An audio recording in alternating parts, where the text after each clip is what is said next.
Have you ever lain down for a quick lunchtime rest and woken up 2 hours later?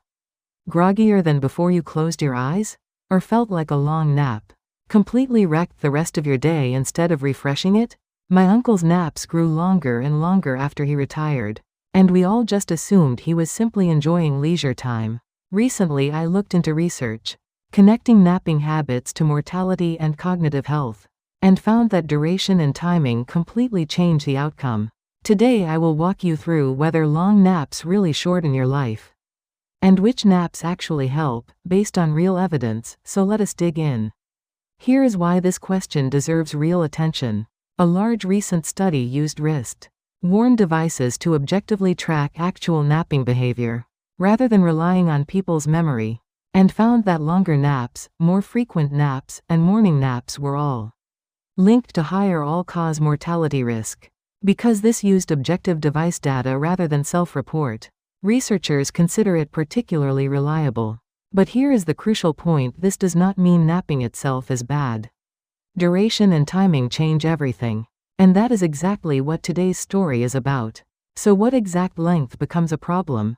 Combining multiple studies reveals a fairly clear line. Research published across several cardiovascular journals consistently shows that naps of 1 hour or longer are associated with higher cardiovascular disease and mortality risk. Naps under 30 minutes, on the other hand, appear protective for both overall mortality and cardiovascular risk. One study even found that people napping around 30 minutes, about 3 times a week, had lower risk of dying from heart disease, compared to those who never napped at all. Napping itself is not the enemy. The real question is where that half-hour line sits. Here is something genuinely fascinating. Napping also connects to dementia risk. One study found longer nap duration was associated with a roughly 1.2-fold higher risk of progressing to Alzheimer's dementia.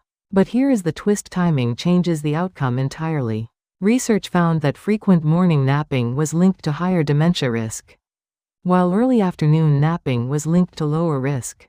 This suggests something interesting: needing frequent morning naps, and having those naps grow longer, may actually be an early signal of declining brain health, rather than a cause of it. Researchers describe this as potentially bidirectional, meaning napping habits and cognitive decline may influence each other, or share an underlying root cause. So why do short naps help while long ones do not? Here is the mechanism. Your body stays in light sleep for roughly the first 20 to 30 minutes, then transitions into deep sleep beyond that point. A short nap ends before deep sleep begins, so waking up feels quick and refreshed. But waking abruptly from deep sleep after 30 minutes causes sleep inertia, that heavy, disoriented feeling. Long, deep daytime naps can also reduce the sleep pressure your body needs come nighttime, potentially worsening night sleep quality. Multiple studies show 20-minute naps consistently improve working memory and alertness, and one aviation study found pilots taking 20 to 30-minute naps showed significantly better alertness and performance than those who did not nap.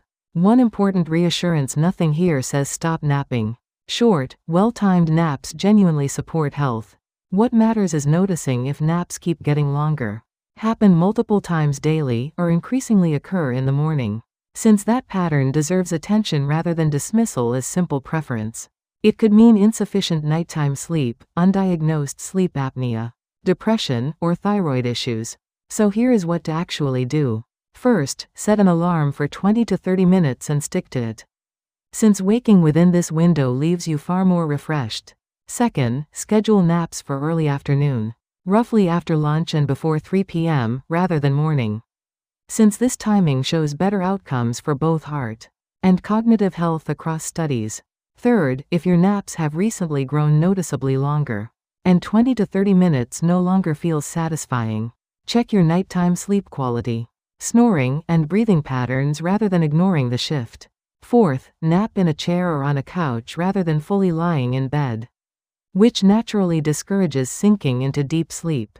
For a simple weekly plan, review your recent nap length and timing on day 1, set a 25-minute alarm from day 2, shift nap timing to early afternoon on day 3. Try napping seated rather than lying down on day 4. Monitor your nighttime sleep quality on day 5. Notice how you feel after short naps on day 6. And review your overall progress on day 7. Scheduling a doctor visit if naps remain long.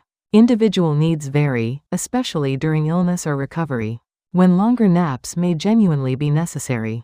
But if napping habits change suddenly or daytime sleepiness becomes overwhelming, please see a doctor, since this could signal sleep apnea or another condition. Napping is not a bad habit. It simply deserves a bit more intention with timing and length. If this helped, please subscribe and share it with someone whose naps keep getting longer.